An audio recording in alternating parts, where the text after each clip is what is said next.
Hello and welcome to BookSpot. I'm Earl Weinberg.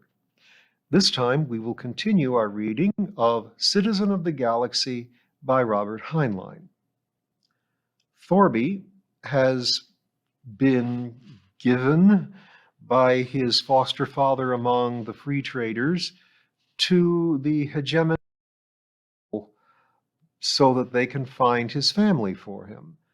The captain of the Space Patrol ship has decided that the cheapest way of accomplishing this is for Thorby to enlist in the Space Patrol so that he can then be accorded the services of a member, including searching for his family.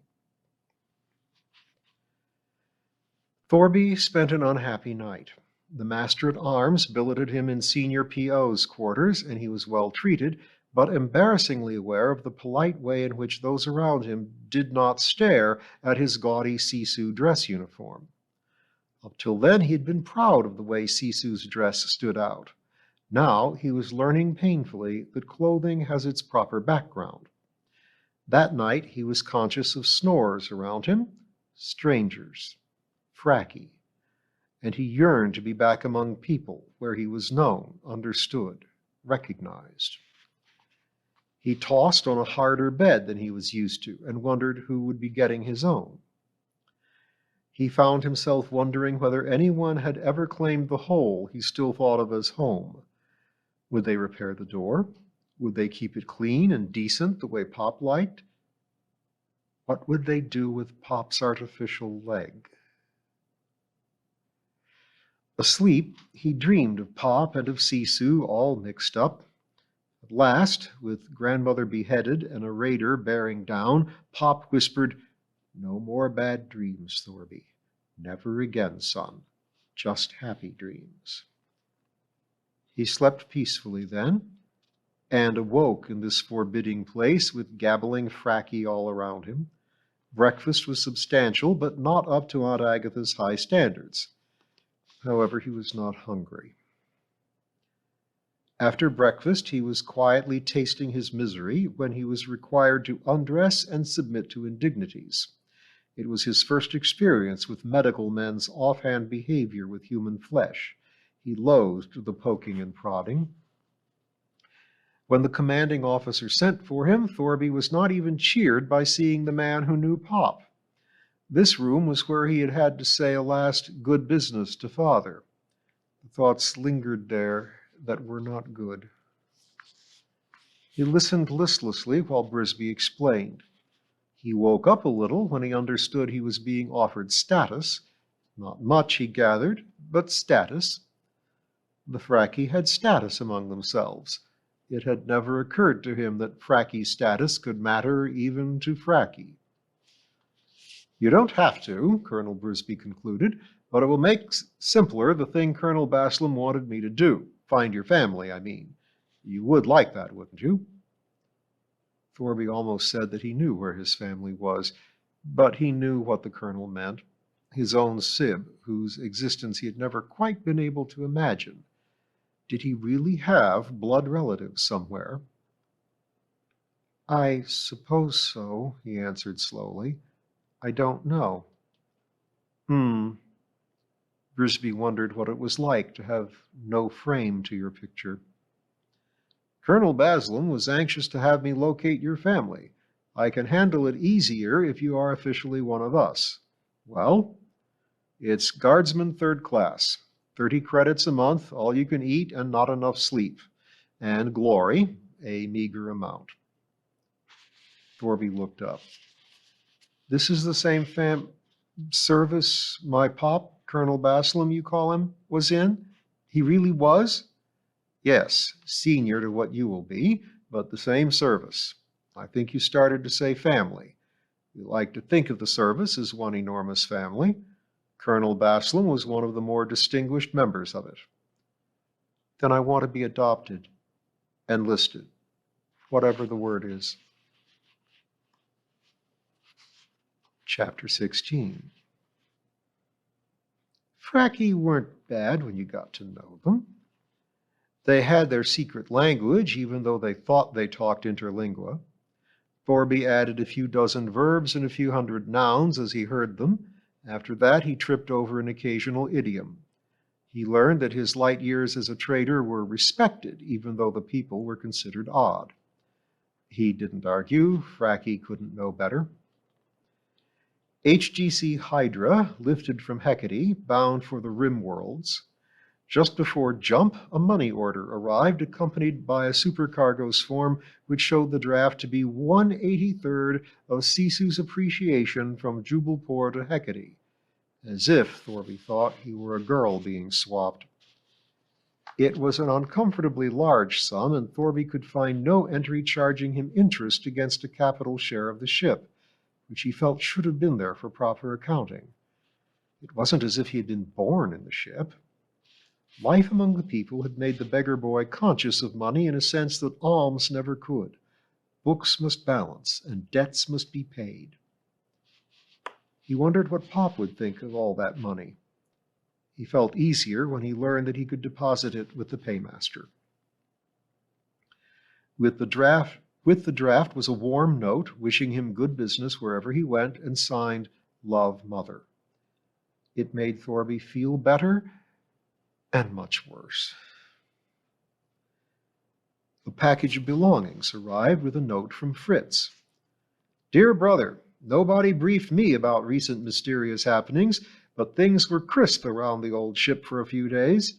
If such were not unthinkable, I would say there had been a difference of opinion at highest level. Me, I have no opinions, except that I miss your idle chatter and blank expressions. Have fun and be sure to count your change. Fritz. P.S. The play was an artistic success, and Loeen is Cutley. Thorby stored his Sisu belongings. He was trying to be a guardsman, and they made him uncomfortable. He discovered that the guard was not the closed corporation the people were. It required no magic to make a guardsman if a man had what it took, because nobody cared where a man came from or what he had been. The Hydra drew its company from many planets. There were machines and Pbu personnel to ensure this. Thorby's shipmates were tall and short, bird-boned and rugged, smooth and hairy, mutated and superficially unmutated. Thorby hit close to norm, and his free trader background was merely an acceptable eccentricity. It made him a spaceman of sorts, even though a recruit. In fact, the only hurdle was that he was a raw recruit. Guardsman third class he might be, but a boot he would remain until he proved himself, most especially since he had not had boot training. But he was no more handicapped than any recruit in a military outfit having proud esprit de corps. He was assigned a bunk, a mess, a working station, and a petty officer to tell him what to do. His work was compartment cleaning. His battle station was runner for the weapons officer in case phones should fail. It meant he was available to fetch coffee. Otherwise, he was left in peace. He was free to join a bull session as long as he let his seniors sound off. He was invited into card games when a player was needed. He was not shut out of gossip, and he was privileged to lend jumpers and socks to seniors who happened to be short. Thorby had had experience at being junior. It was not difficult. The Hydra was heading out for patrol duty. The mess talk centered around hunting prospects. The Hydra had fast legs, 300 gravities. She sought action with outlaws, where merchantmen such as the Sisu would avoid it if possible.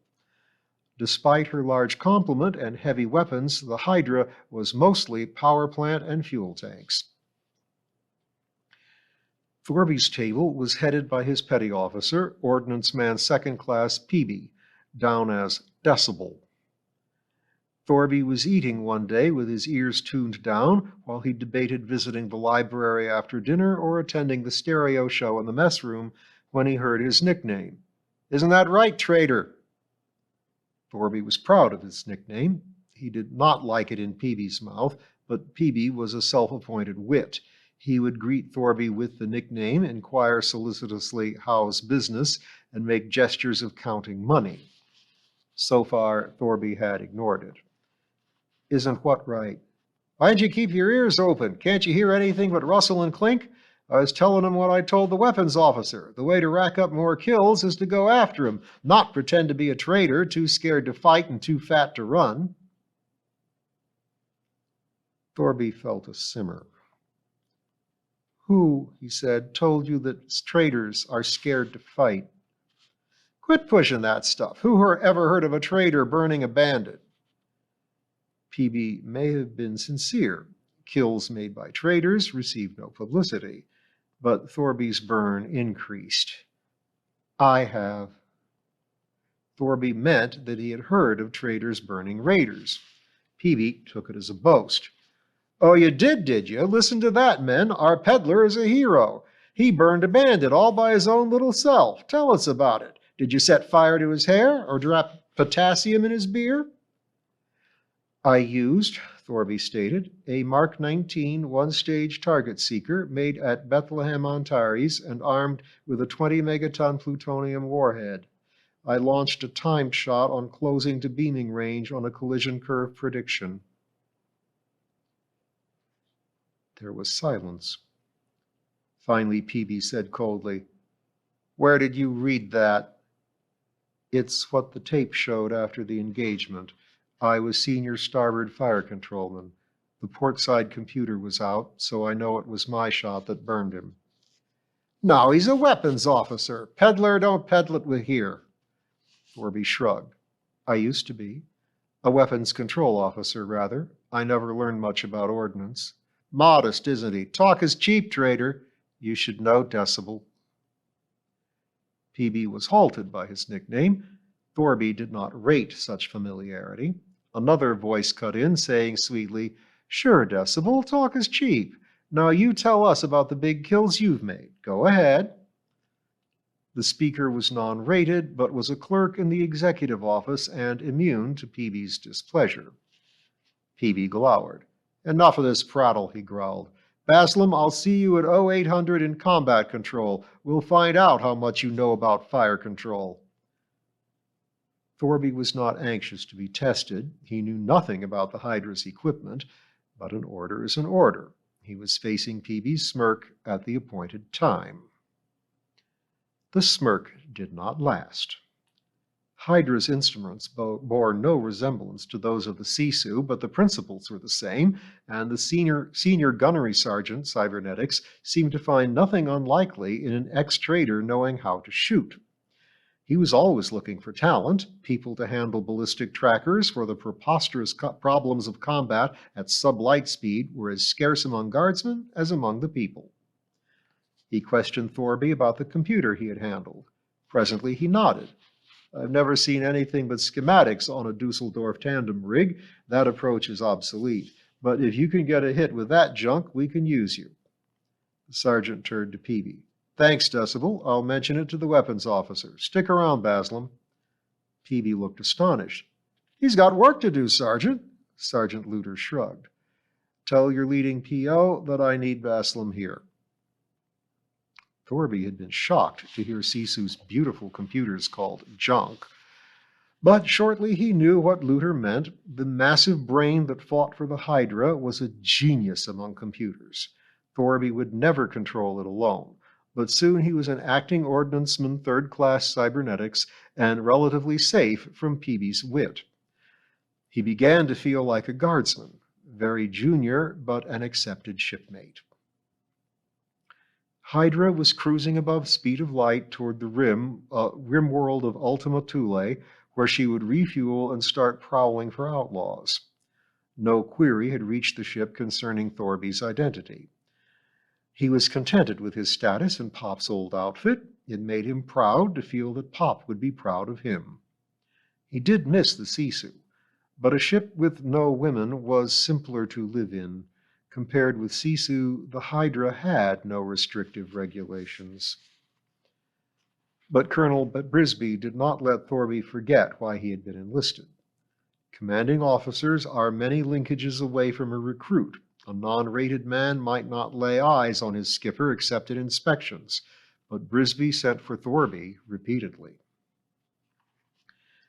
Brisby received authorization from the Exotic Corps to discuss Colonel Baslam's report with Baslam's courier, bearing in mind the critical classification of the subject. So Brisby called Thorby in. Thorby was first warned of the necessity of keeping his mouth shut. Brisby told him that the punishment for blabbing would be as heavy as a court-martial could hand out. That's not the point. We have to be sure that the question never arises, otherwise we can't discuss it. Thorby hesitated. How can I know that I'll keep my mouth shut when I don't know what it is? Brisby looked annoyed. I can order you to.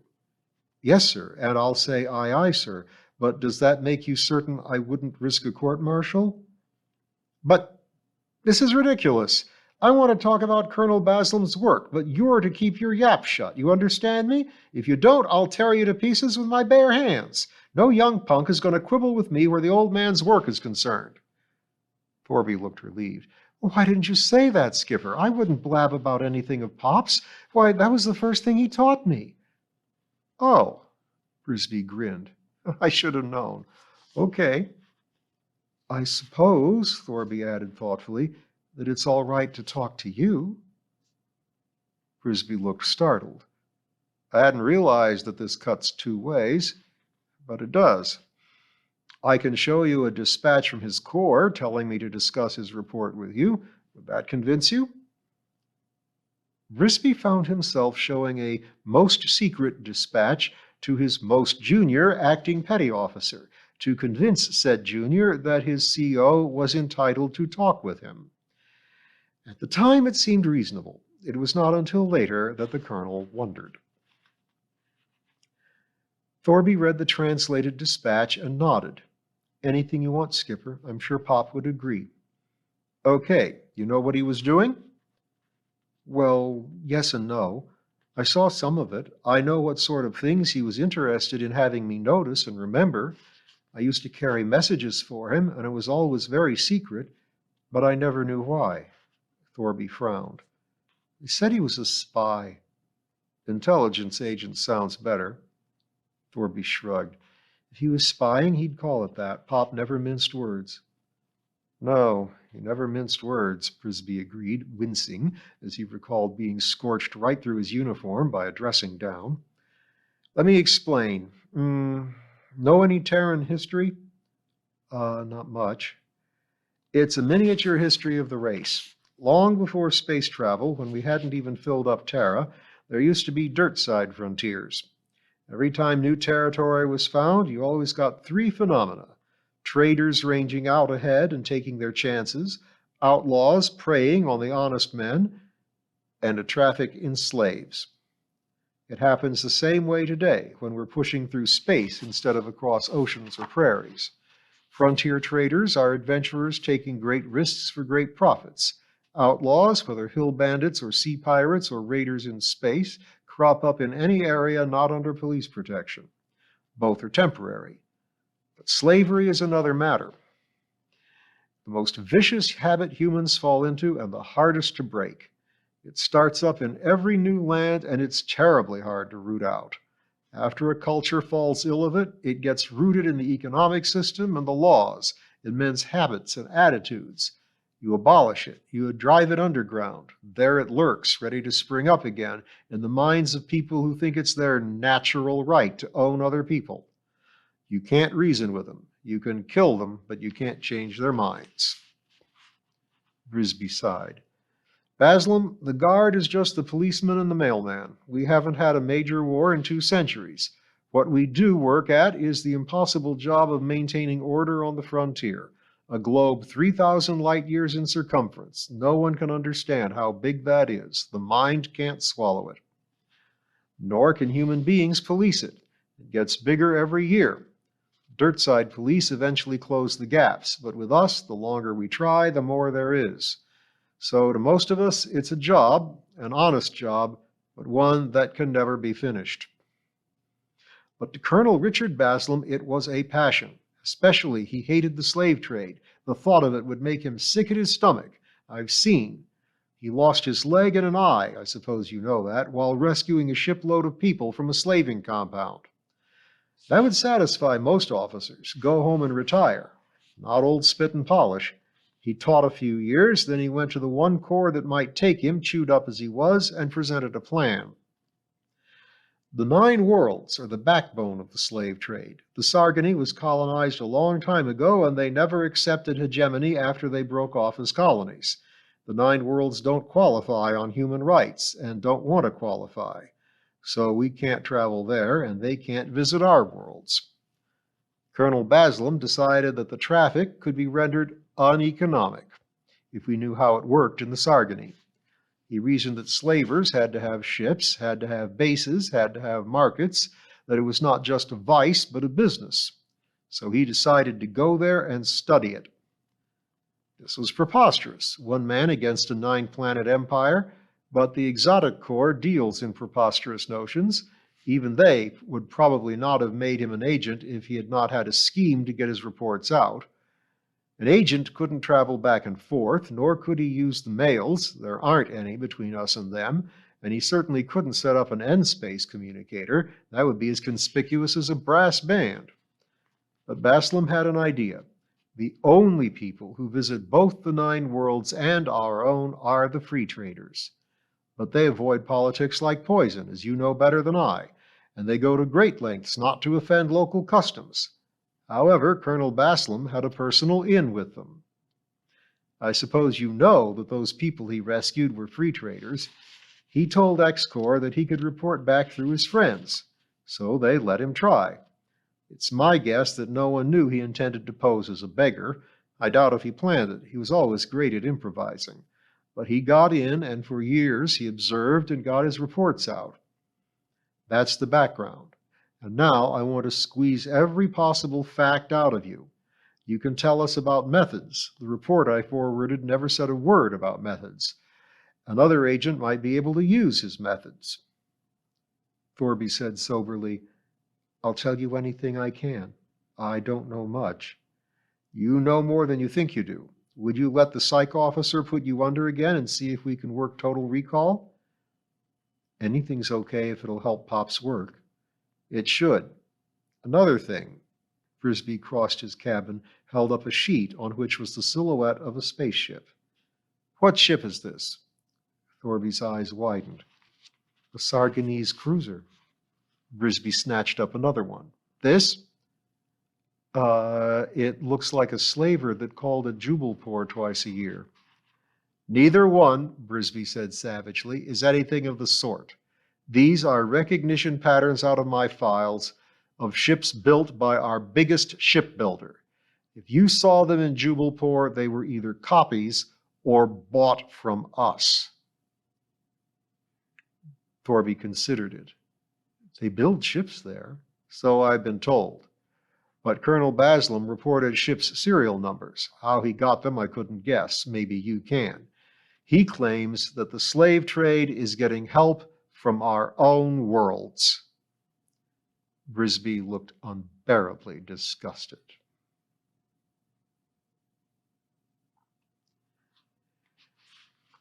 So things begin to come full circle, and Thorby, sold as a slave, and secretly and unknowingly helping Pop to undermine the slave trade, is now getting a chance to find out where the slavers buy their ships. And we'll find out more next time.